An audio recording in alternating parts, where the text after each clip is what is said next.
I'm a painter. I'm a musician. I am a dancer. I am a potter. I'm a visual alchemist. I'm a director. I think Baltimore's art scene is one of its best kept secrets. And I think if there's one thing we need to do is shout from the rooftops that great art happens here. I ended up in Baltimore. I was living in New Orleans in the late 90s, and I decided I wanted to move to the East Coast. And within a year, myself and 11 of my friends had moved from all over the country to Baltimore to do the same thing. Oh, I didn't know that. I am originally from the Annapolis area. I went to Goucher College with a lot of the bros, and now we all live in the Charles Village and Station North areas, having a blast making rock operas. I ended up in Baltimore after living in Washington, D.C. for 2 years and managing an art gallery there. And finally one day I looked around and the realization hit me that I just needed more freaks in my life. And by that I mean I wanted to be able to walk out the door and encounter interesting people. So I moved here and I found that. We're really close to so much. We're close to DC, we're close to Philadelphia, we're close to New York.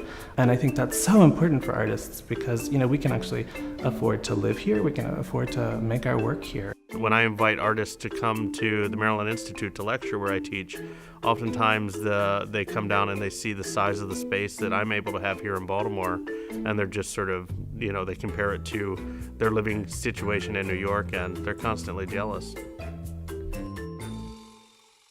I'm not a city planner, and I feel that there's probably people who are more educated about it than I am that can speak to the way that artists go into abandoned spaces or cities that are in decay and revitalize them simply by living there, establishing communities, and then demanding resources.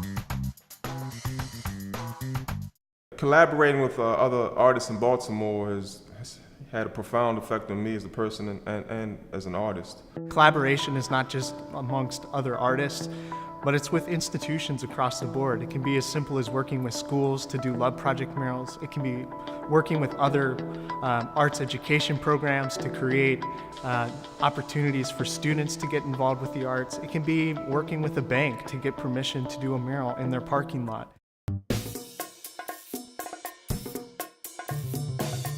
We need art in our lives. The BMA and the Walters are now completely free, which is huge. I brought my family here from Cleveland to attend Artscape, and they were looking around like, this is so great because we didn't have a festival like that in Cleveland, Ohio, not free. It is irrefutable, the impact that the cultural sector has on the economy of any town, of any city, and of any country. And Baltimore is not an exception to that. I think Baltimore's cultural community needs more promoters of art.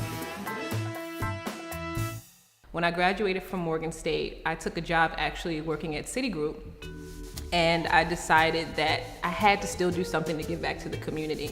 In 2007, I actually quit my job at Citigroup to dedicate my life to the Baltimore arts community. So it was something that I, was very passionate about.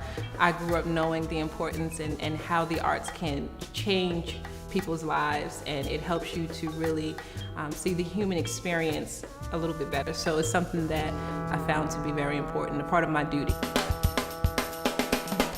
I can't imagine being anywhere else or trying to recreate this kind of a life anywhere else. I feel like the community here has supported me, and I feel like this is my place. Well, we're committed to staying in Baltimore to see, some of the visions of our young people and of our community come to fruition. I think we're poised. We're really poised here to kind of make a big splash within the next 5 years. The investment and the energy here amongst the big and the small it's if exploited correctly, will really be something exciting.